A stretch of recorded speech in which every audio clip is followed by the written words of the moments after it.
I am Althea Titungkol from BBE 312 and this is my insight or reflection sa naging kurso namin sa values integration in the various disciplines. So, itong kurso na to ay bago sa akin, no? Talagang yung experience sa akin, lalo na sa pagde-demo ng solo. Dahil yung first demo teaching namin ay by pair, so this course, talagang solo kami nag-demo, solo kami gumawa ng lesson plan.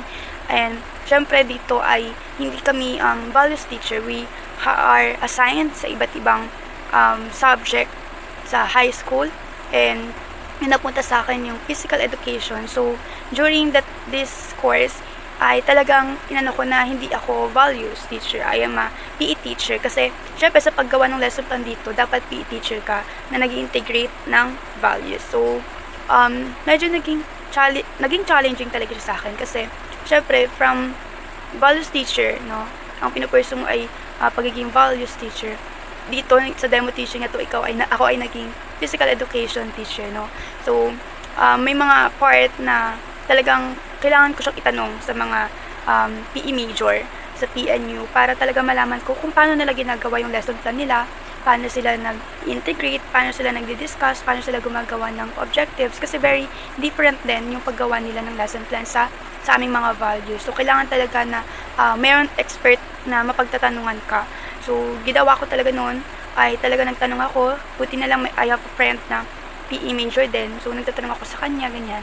And syempre, yun napunta rin kasi sa aking part ay about sa pickleball, so kailan ko siya i-demonstrate. Medyo nahirapan ako sa part na yun kasi yung demonstration na yun ay talagang kailangan gawin sa outside, pero yun ginawa siya sa inside of the classroom, so medyo naging mahirap siya. But talagang naipakita pa rin kung ano ba yung mga strategy, yung mga fitness ability na kinakailangan sa pickleball. So ayun, challenging siya sa akin, may mga part na talagang naging mahirap, but at the same time ay na-enjoy ko siya talaga, kasi yung new learning na natutunan mo, and as a values teacher na paano nga ba i-integrate yung values sa ibang subject, no. Kailangan maingat ka sa doon pa lang sa objective, talagang dapat magaling ka na, mahusay ka na sa paggawa, sa pag-unpack, or yung paggamit ng values doon sa affective, yung paggamit ng verb, dapat tugma doon sa inihit sa objectives. And syempre, yung sa discussion part, dapat mapasok pa rin siya sa objectives. So lahat ng part ng LP, dapat talagang hinihit pa rin yung objectives. And ayun, marami ako natutunan sa evaluators ko sa PE major, na evaluators ko sa PNU, dahil marami silang naging advice sa akin, marami rin silang compliment, and even si Prof, marami siyang compliment and also advice sa akin na need ko pa i-improve.